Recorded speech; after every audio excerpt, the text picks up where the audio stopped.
Hi friends, ఈరోజు Sunday special. మా మామయ్య చెరువుకి వెళ్ళి చేపలు తీసుకొచ్చాడు ఫ్రెండ్స్. చేపల్ని మా మామయ్య అల్లుడు కలిసి నీట్గా క్లీన్ చేస్తున్నారు ఫ్రెండ్స్. మా మణికందు చేపలతో ఆడుకుంటున్నాడు, అస్సలు వినట్లేదు. వాటితో ఆడుకుంటూ కడుగుతూ ఉన్నాడు. అత్తయ్య మామయ్య ఇద్దరు కలిసి చేపల్ని మంచిగా ఉప్పు వేసి మంచిగా క్లీన్గా నీట్గా వాష్ చేస్తున్నారు. అయిపోయిన తర్వాత మణికందు చేపలు తీసుకొని ఇంట్లోకి వస్తున్నాడు. ఇప్పుడు చేపల పులుసు ఎట్లా చేసుకుందామో చూద్దాం. కడాయి పెట్టుకొని ఆయిల్ వేసుకుందాం ఫ్రెండ్స్. తర్వాత చేపలు వేసుకొని వాటిని ఫ్రై చేసుకొని పక్కన పెట్టుకుందాం. మళ్ళీ ఆయిల్ వేసుకొని కొంచెం జీలకర్ర వేసుకొని పచ్చిమిర్చి వేసుకుందాం.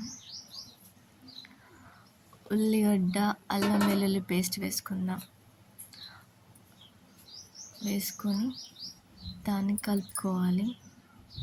కలుపుకున్న తర్వాత కొంచెం పసుపు వేసుకుందాం.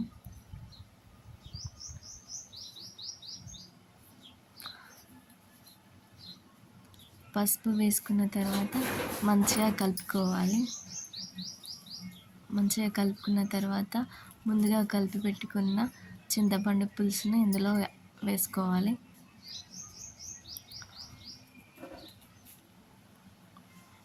పులుసు మరిగేంత వరకు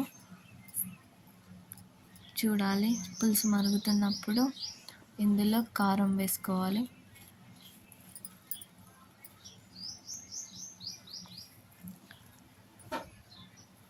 కారం వేసుకుందాం ఫ్రెండ్స్. కారం వేసుకొని మంచిగా కలుపుకోవాలి.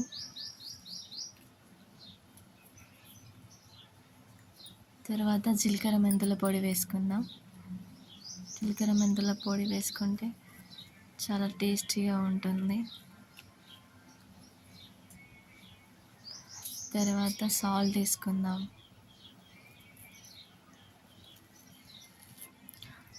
సాల్ట్ వేసుకున్న తర్వాత చేప ముక్కలు వేసుకుందాం. చేప ముక్కల్ని మెల్లిమెల్లిగా వేసుకోవాలి. ఒకేసారి అన్నీ వేసుకుంటే అవి విరిగిపోతాయి. ఇలా మెల్లిమెల్లిగా వేసుకొని మెల్లిగా కలుపుకోవాలి.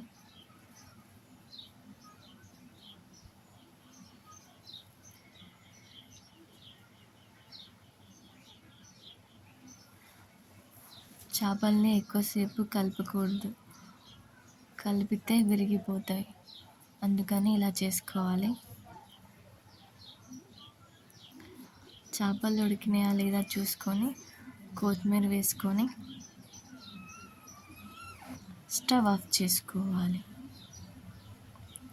అంతే, చేపల పులుసు ready. Please like, share, subscribe.